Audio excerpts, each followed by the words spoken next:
ఇక్కడికి విచ్చేసిన పాత్రికేయ సోదరులకి సోదరీమణులందరికీ నా హృదయపూర్వక నమస్కారాలు. ప్రాయశ్చిత్త దీక్ష ప్రారంభించింది 3వ రోజు. నేను ఎప్పుడు కూడా చాలా చిన్న వయసు నుంచి సనాతన ధర్మాన్ని పాటించేవాడు. మా ఇష్టదైవం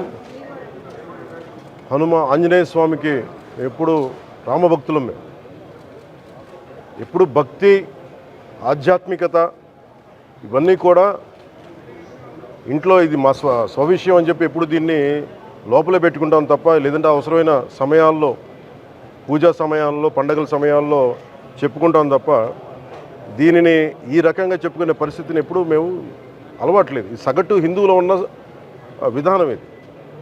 ఎందుకంటే ఈ దేశంలో ఉన్న సగటు హిందువుకి ఎప్పుడు భయం ఉండదు. సగటు హిందువుకి ఏ రోజు కూడా ఇంకొక మతం మీద కానీ ఇంకో వ్యక్తి మీద కానీ ద్వేషం ఉండదు. విజయనగర సామ్రాజ్యం నుంచి అరబిక్ వ్యాపారులు ఇక్కడ గుర్రాలని అమ్ముకోవడానికి వచ్చి, విజయనగరం మహారాజుల గొప్పతనం ఏంటంటే సనాతన ధర్మాన్ని పాటించే వాళ్ళు గొప్పతనమైన వాళ్ళు వచ్చి అడిగింది ఏంటంటే, మాకు ప్రార్థించుకోవడానికి మాకు మస్జిద్ లేదు అంటే ఆయన కోట ప్రాంగణంలో మస్జిద్ కట్టించారు. సనాతన ధర్మాన్ని పాటించే వ్యక్తి తాలూకు విలక్షణం. అలాగే అనేక మంది సంస్థానాలు కానీ అందరూ కూడా పోర్చుగీస్ నుంచి వచ్చినా, ఎవరు వచ్చినా, క్రిస్టియానిటీని తీసుకొచ్చినా కానీ అందరికీ సమానంగా ఈ దేశం తీసుకుంది. పార్సీల్ని తీసుకుంది లోపలికి, జొరాస్ట్రియన్స్ని తీసుకుంది. ఏ మతం వచ్చినా లోపలికి తీసుకుంది, ఇముడ్చుకుంది తప్ప ఇంకో మతాన్ని ఎప్పుడు ద్వేషించాల. కానీ ఈరోజు నేను మాట్లాడుతుంది ఈ ప్రాయశ్చితం దేనికి, మా దీక్ష అనుకుని నేను ఎప్పుడు మీ అందరికీ తెలుసు, 5 సంవత్సరాల వైసీపీ పాలనలో ఇదే దేవాలయంలో కనకదుర్గ అమ్మవారి రథం తాలూకు మన సింహాలు మాయమైనవి, కొన్ని ఇబ్బందులు, తప్పులు జరిగినాయి అంటే ఒక్కొక్కరు ఎలా మాట్లాడారు వైసీపీ నాయకులు. వాళ్ళెవరు ముస్లిమ్స్ కాదు, హిందూస్ కాదు, వాళ్ళెవరు ముస్లిమ్స్ కాదు, క్రిస్టియన్స్ కాదు, హిందువులే అందరూ. పొద్దున్నేస్తే తాళ్ళు కట్టుకునేవాళ్ళు, బొట్లు పెట్టుకునేవాళ్ళే. కానీ ఒక తప్పు జరిగింది, ఒక అపవిత్రం జరిగింది అంటే పదవులు అనుభవిస్తూ ఉన్నవాళ్ళు, పొద్దున లేస్తే గుళ్ళకి వెళ్ళేవాళ్ళు, వీళ్ళు అపహాస్యం చేస్తూ ఉన్నారు, వీళ్ళు వెటకారం చేస్తూ ఉన్నారు.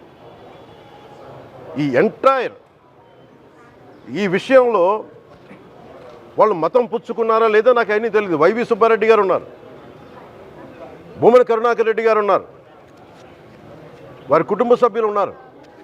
ఎవరైనా సరే మీరు మతం పుచ్చుకున్నారా లేదా నాకు తెలియదు. అవన్నీ అది మీ బయటికి చెప్పుకుంటారా లేదు నాకు తెలియదు.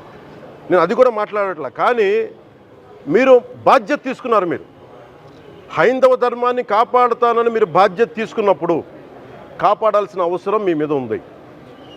బోర్డుని మీరు స్థాపించారు, మేము స్థాపించాల. తప్పులు జరిగినాయి. తప్పులు జరిగితే వైఎస్ జగన్ గారు ఏం చెప్పాలి? ఒకవేళ నాకు తెలియకుండా మేము ఆయన బ్లేమ్ చేయట్లా.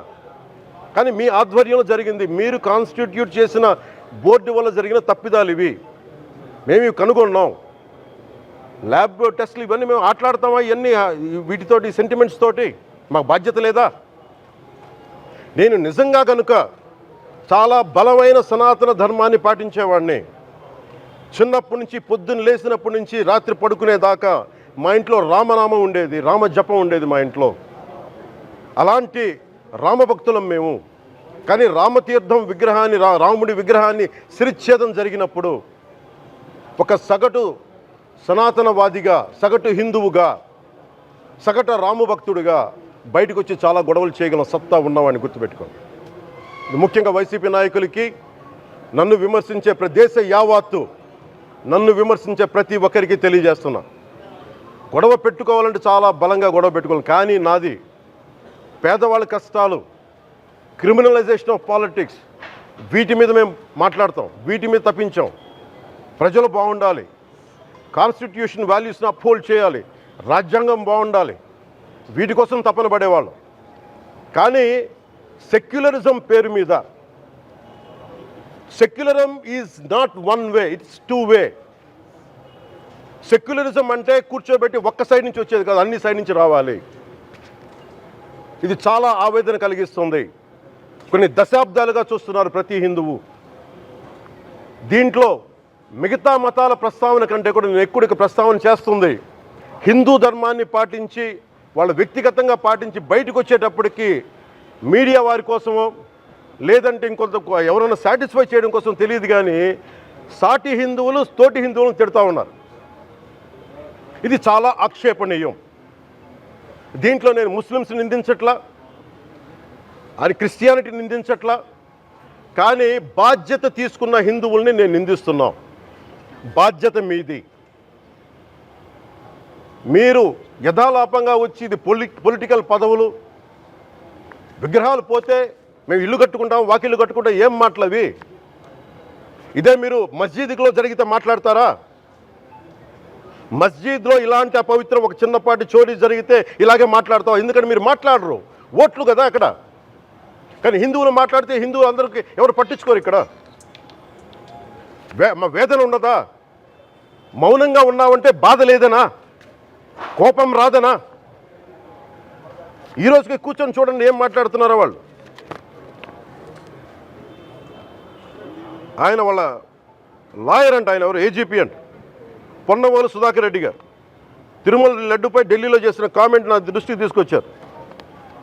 ఇలాంటి సెన్సిటివ్ సమయాల్లో ఎయిదర్ మౌనం మంచిది, మౌనం దాటి పొగరుగా మాట్లాడటం, నన్ను పచ్చి బూతులు తిట్టినా, నన్ను వక్రీకరించినా, నన్ను రోడ్డు మీదకి లాగిన నేను ఎప్పుడు మౌనంగానే ఉన్నా. కానీ వైసీపీని నాయకులు, విమర్శించే నాయకులు ప్రత్యేకంగా చెప్తున్నాం, సనాతన ధర్మాన్ని జోలికి రాకండి.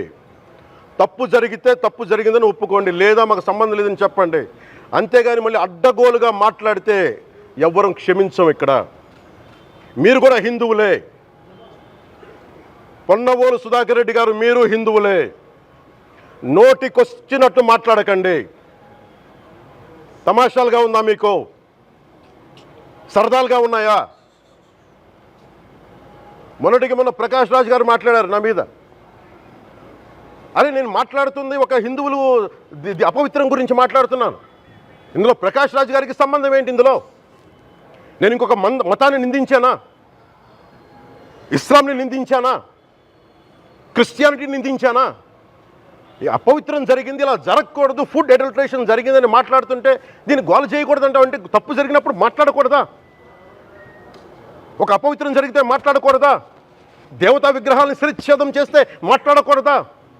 ఏం ఏం పిచ్చి పట్టింది ఒక్కొక్కళ్ళకి? ఎవరి కోసం మాట్లాడుతున్నారు మీరు? ప్రకాష్ రాజ్ కూడా చెప్తా ఉన్నాను, నాకు మీరంటే గౌరవం. I have extreme respect for you. కానీ when it comes to secularism, Prakash Raj garu, it is a two way, not one way. I have extreme respect for you. You know that. మీరు secularism is always two way, it is not one way. హిందువుల మీద దాడి జరిగినప్పుడల్లా వచ్చి మాట్లాడడం తప్ప, అన్య మతాల మీద జరిగితే నేను కూర్చొని ఇంతమంది కౌలు రైతులకు ఇచ్చాను, ఎంతమంది ముస్లిం ఇస్లాం రైతాంగానికి ఇచ్చాను నేను. ఇదే ఎన్ని మద్రాసాలకి డబ్బులు ఇచ్చాను నేను, 25 లక్షలు 30 లక్షలు ఇచ్చాను, నేను ఇచ్చినవాడిని. నేను నాకు అన్యమతం ఇస్లాం మీద గౌరవం ఉన్నవాడిని, క్రిస్టియానిటీ మీద గౌరవం ఉన్నవాడిని, చిన్నప్పటి నుంచి కూర్చొని మిషనరీ స్కూల్లో చదువుకున్నవాడిని. నా టీచర్ చెప్పిన సూక్తి, తను తగ్గించుకున్నవాడు హెచ్చింపబడినని చెప్పి బైబుల్ సూక్తిని ప్రతిసారి కోట్ చేస్తూనే ఉంటాను. ఇది నా గౌరవం, ఇది నేను చూపించే గౌరవం. మీరు మాట్లాడితే కూర్చొని నేను పాటించే ధర్మానికి అపవిత్రం జరిగినప్పుడు నేను మాట్లాడకూడదు, మౌనంగా ఉండాలి. సెక్యులరిజంకి విఘాతం అంటే ఏంటి? సెక్యులరిజంకి విఘాతం నా ఇంటి మీద దాడి జరిగినప్పుడు నేను మాట్లాడకూడదా? నా ఇల్లు 10 మందికి ఆశ్రయం ఇస్తుంది. నా సనాతన ధర్మం అన్ని ధర్మాలకి ఆశ్రయం అయితే దానికి దాడి జరిగినప్పుడు, దాని మీద అపవిత్రం జరిగినప్పుడు దానికి కూడా మాట్లాడకూడదంటే ఏం మాట్లాడాలి మీతోటి? ప్రకాష్ రాజ్ గారు, you have to learn your lessons. I respect you. It's not just Prakash Raj Garu, all the people who thinks in the name of secularism, you're going haywire. Let me tell you guys, we are extremely hurt. Don't make a mockery out of our sentiments. We are deeply, deeply hurt. It's not fun for you, maybe it might be fun for you. It is not fun for us. It's a deep anguish, deep pain. Don't you ever forget. before you come and think 100 times and say, talk about Sanatana Dharma. Enough of this. చాలు. ఇష్టానికి మాట్లాడుతూ ఉన్నారు సనాతన ధర్మం మీద. అయ్యప్ప స్వామి మీద మాట్లాడతారు, సరస్వతి దేవి మీద మాట్లాడతారు. అల్లా మీద మీరు మాట్లాడగలరా? మహమ్మద్ ప్రవక్త మీద మీరు మాట్లాడగలరా? జీసస్ మీద మీరు మాట్లాడగలరా? అందరూ కూర్చొని సనాతన ధర్మం మీద, వినాయకుడి మీద జోకులు వేస్తారు, దుర్గాదేవి మీద జోక్స్ వేస్తారు, సరస్వతి దేవి మీద జోక్స్ వేస్తారు. మా మనోభావాలు గాయపడవా? మాకు బాధ ఉండదా? అందుకే నేను ప్రతిపాదించింది ఏంటంటే ప్రతి దానికి రావలేకపోతున్నాం. సనాతన ధర్మ రక్షణ board is order of the day. ప్రతిసారి కూర్చోబెట్టి మేము డిఫెండ్ చేసుకోలేం. ఇది ప్రతి సగటు హిందువు తాలూకు ధర్మం. ఇదే ఇస్లాం మీద దాడి జరిగితే ఎంతమంది బయటకు వస్తారు, ఎంతమంది నిరసన తెలియజేస్తారు? రోడ్ల మీదకి రమ్మని చెప్పట్లా. కనీసం మీకు కోపం కూడా రాకపోతే మేము ఏం చేస్తాం? గుడికి వెళ్ళే ప్రతి హిందువు బాధ్యత కాదా ఇది? నా ఒక్కరి బాధ్యతైనా, మా బాధ్యతైనా, మీది కాదా? ధర్మాన్ని పరిరక్షించడానికి మీ బాధ్యత కాదా? ఈయన పొన్నవోలు సుధాకర్ రెడ్డి గారు మాట్లాడేది, పంది కొవ్వు చాలా ఖరీదైంది, ఆ కొవ్వు లడ్డు నెయ్యితో ఎలా కలుపుతారు? నెయ్యి 300 రూపాయలు ఉంటే పంది కొవ్వు 1200 రూపాయలు. బంగారంతో రాగి కలుపుతారా? ఇత్తడిలో పుత్తడి కలపరు. చెంబు తయారులో ఎవరైనా బంగారం కలుపుతారా? మదం ఎక్కిన మాటలు పొన్నవోలు సుధాకర్ రెడ్డి గారు. మదం ఎక్కి వస్తే ఇట్లాంటి మాటలే వస్తాయి. మీరు నా మీద కోర్టులో కేసులు వేసుకుంటారో ఏమి చేసుకుంటారో చెప్తా. మీరు ఏజీపీలు కదా, మీ దగ్గర వేల కోట్ల డబ్బులు ఉన్నాయి కదా, వేసుకోండి కోర్టులో, చెప్పండి. సనాతన ధర్మానికి నోటికొచ్చినట్టు మాట్లాడితే మిమ్మల్ని అందరినీ రోడ్ల మీదకి లాగుతాం, గుర్తుపెట్టుకోండి. తప్పు జరిగింది, ప్రాయశ్చిత్తం చేసుకోండి, లేదంటే మౌనంగా మాట్లాడకుండా ఉండండి అంతే. మా మనోభావాలు ఇంకా రెచ్చగొట్టేలా మాట్లాడొద్దు. భూమన కరుణాకర్ రెడ్డి గారు మాట్లాడతాను, నేను వెళ్ళి హై డ్రామా, రాజకీయ మనసు ఉన్న వాళ్ళు అత్యంత దారుణంగా ప్రవర్తిస్తున్నారండి. లడ్డు కలుషితమైంది అంటున్నారు. కల్తీ నెయ్యితో తప్పు చేసి ఉంటే సర్వనాశనం అయిపోతాం, రక్తం కక్కుని చచ్చిపోతాం. మీ నాశనం మొదలైంది. రెండోది అది భగవంతుడికి వదిలేస్తున్నాను. వైవి సుబ్బారెడ్డి గారు విచారణకి రావాలంటే రికార్డులు ఆయనకి ఇవ్వాలంట. మీరు ప్రభుత్వంలో రికార్డులు మాకు ఇచ్చారా? మాకు ఏం మాట్లాడుతున్నారు మీరు? మీరు కూడా విచారణకి సిద్ధంగా అండి. అసలు ఈవో ధర్మారెడ్డి గారు, ఆ మనిషి గాయబ్, ఈరోజు దాకా లేడు ఆయన. ఈరోజు దాకా మళ్ళీ కనిపించలా. ధర్మారెడ్డి గారు, నేను మిమ్మల్ని చూశాను ఆ రోజున. నేను దర్శనానికి వచ్చినప్పుడు మీరు అందరూ ఎలా ప్రవర్తించారో నాకు తెలుసు, నేను చూశా. తిరుమలని ఇష్టారాజ్యంగా చేశారు, అది వ్యాపార కేంద్రంగా చేశారు, ఆధ్యాత్మిక కేంద్రం నుంచి పర్యాటక కేంద్రంగా చేశారు అది. ఇదే మీరు మక్కాకి వెళ్తే ఇలాగే ప్రవర్తిస్తారా? మీరు ఒకసారి మక్కాను చూసి నేర్చుకోండి. ఇస్లాంని పాటించే ప్రతి ముస్లిం ఎంత పవిత్రంగా పాటిస్తాడో చూడండి. అక్కడ అథారిటీస్ని అడగండి. ఒక చిన్నపాటి మస్జిద్కి వెళ్తే ఎంత పవిత్రంగా చూసుకుంటారో చూడండి. ధర్మారెడ్డి గారు, మీరు హిందువులా? మీ ఇష్టానికి మీరు చేసేసుకుంటారా? మీ బిడ్డ చనిపోయాడు, చనిపోయిన కనీసం 11 రోజులు లోపలికి రాకూడదండి, ఈ లోపల వచ్చేస్తారా మీరు? మేము మర్చిపోయామనుకుంటున్నారా? ఆగమ శాస్త్రం చెప్పింది మీకు ఇదేనా? అంటే గవర్నమెంట్ ఉద్యోగులు అయితే ప్రభుత్వం మీ నియమిస్తే మీ ఇష్టానికి చేసేసుకుంటారా? మాకు బాధలు ఉండవనుకుంటున్నారా? ఇదే మీరు ఒక ఇస్లాంకి చేస్తే అపచారం జరిగితే మీరు ఏం చేస్తారు? బయట రోడ్ల మీదకి వచ్చి మీరు కూర్చోబెట్టి దాన్ని పొలిటికలైజ్ చేస్తారు. మీరు పొలిటికలైజ్ చేస్తారు. నేను నిజంగా చెప్తున్నా, జగన్మోహన్ గారికి కూడా చెప్తున్నా, మీరే కనుక, నేనే కనుక సనాతన ధర్మం మీద పోరాటం చేయాలని నన్ను ఆపేవాళ్ళు ఎవరు లేరు ఈ దేశంలో, గుర్తుపెట్టుకోండి. నేను కనుక సనాతన ధర్మం కోసం నేను పోరాటం చేస్తే చచ్చిపోవడానికి సిద్ధం నేను. కానీ నేను అక్కడి దాకా తీసుకెళ్ళిన విషయాలు, దానికి నిదర్శనమే రామతీర్థ రాముల వారి విగ్రహం శిరిచ్ఛేదం జరిగినప్పుడు ఒక్క మాట మాట్లాడకుండా చెప్పి కూర్చున్నాను. ఆ తెలివితేట లేక మీ ప్రభుత్వాన్ని కిందకి తీసుకొచ్చి అధాపాతాలను తొక్కిన మేము మాకు శక్తి లేదనుకుంటున్నావా? ఉండవనుకుంటున్నావా? కానీ మేము సమాజాన్ని కలిపి ఉంచాలని వ్యక్తులం తప్ప విడగొట్టాలని వ్యక్తులం కాదు మేము, గుర్తుపెట్టుకోండి. అలాగే ఈరోజు నుంచి ప్రజలందరికీ కూడా చెప్తున్నా, అన్ని మతాలని మేము గౌరవించేది ఈ నేల. ఒక జనసేన పార్టీ అని కాదు, తెలుగుదేశం పార్టీ అని కాదు, మీరు ఏ పార్టీలకు సంబంధించిన వైసీపీలో ఉన్న హిందువులందరూ ఏం చేస్తున్నారు? మీరందరూ పోటీ పడ్డారు కదా తిరుమలకి వెళ్ళడానికి. మీరు మర్చిపోయారు, ఇందులో ఈ పాపం మీకు కూడా వస్తుంది, ఈ పాపం మీకు కూడా తగులుద్ది. మీ మౌనం కూడా మొత్తం జాగ్రత్త, తరాలు నాశనం అయిపోతాయి. మీ మౌనం మంచిది కాదు. ఇది ఒక వెంకటేశ్వరుడికి జరిగింది కాదు, భగవంతుడికి, నిరాకారుడు, ఆయనకి ఇవేం పట్టవు. మనం నమ్ముకొని ఆయనకి వెళ్తున్నది, మనకి బాధ్యత ఇది. ఇంకా ప్రతి ఒక్కరు దీన్ని గుర్తుపెట్టుకోండి. చేతులెత్తి వేడుకుంటున్నాను. సగటు హిందూ మీరు సినిమా టికెట్లకు వెళ్ళిపోతారు, అభిమానులు అందరూ. మీరెవరు హిందువులు లేరా? సినిమా టికెట్ల కోసం చించుకుంటారు. సినిమాని మీరు కూర్చోడానికి మీరు మొత్తం మాట్లాడతారు. అందరిని అడుగుతున్నా, మొత్తం భారతదేశపు యావత్తు ఉన్న సినిమా అభిమానులను అడుగుతున్నా, మీరందరూ హిందువులే కదా, అత్యధికులు హిందువులే కదా, మీకు బాధ్యత లేదా? మీకు మీ సినిమా హీరోలు, నేను కూడా హీరోనే, నన్ను మించి దేశాన్ని చూడమని, సనాతన ధర్మాన్ని చూడమంటున్నా. మీ కన్వీనియంట్గా కూర్చోబెట్టి హీరోలను ఎత్తడం కాదు, నన్ను ఎత్తడం కాదు. ధర్మం విఘాతం కలిగినప్పుడు ధర్మానికి మీరు మాట్లాడటం మీ బాధ్యత. నా తరం మేము కష్టపడుతున్నాం, ముందుకు వచ్చాం. ఎవరి కోసం పడుతున్నాం ఈ కష్టాలు? మాకు సరదా కాదు. ప్రతి ఒక్కరి ఇష్టానికి వచ్చి మాట్లాడుతూ ఉంటే బాధ కలుగుద్ది. అయ్యప్ప స్వామి దీక్ష చేసే వాళ్ళ మీద ఎంత ఇష్టారాజ్యంగా మాట్లాడతారు.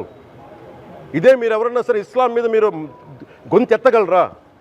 ఎందుకంటే రోడ్ల మీదకి వచ్చి కొడతారని మీకు భయం, అందుకు మీరు మాట్లాడరు. హిందువులు అంటే మెత్తని మనుషులు కదా, తోటి హిందువు కదా, మీరు ఏదైనా మాట్లాడచ్చు. మీకు నమ్మకాలు లేకపోతే మీరు ఇంట్లో కూర్చోండమ్మా. మీకు నమ్మకాలు లేకపోతే ఇంట్లోంచి బయటికి రాకండి, మమ్మల్ని ఏం అనకండి. మేము ఎలా పూజా విధానం ఎలా చేస్తాం, అలాగే ముఖ్యంగా ఫిల్మ్ ఇండస్ట్రీ కూడా నేను తెలియజేస్తా ఉన్నా. దీని మీద మీరు మాట్లాడితే మద్దతుగా మాట్లాడండి, లేదంటే మౌనంగా కూర్చోండి. అంతేగాని మీ మాధ్యమాల ద్వారా అపహాస్యం చేస్తే మటుకు ప్రజలు మిమ్మల్ని ఎవరు క్షమించరు. ఎందుకంటే చాలా డీప్ పెయిన్ ఇది. మీరు లడ్డు మీద జోక్లు వేస్తున్నారు. నేను ఒక సినిమా ఫంక్షన్లో కూడా చూశాను, laddu is a sensitive issue అని. Don't you ever say that. Don't you ever try day to say that, please.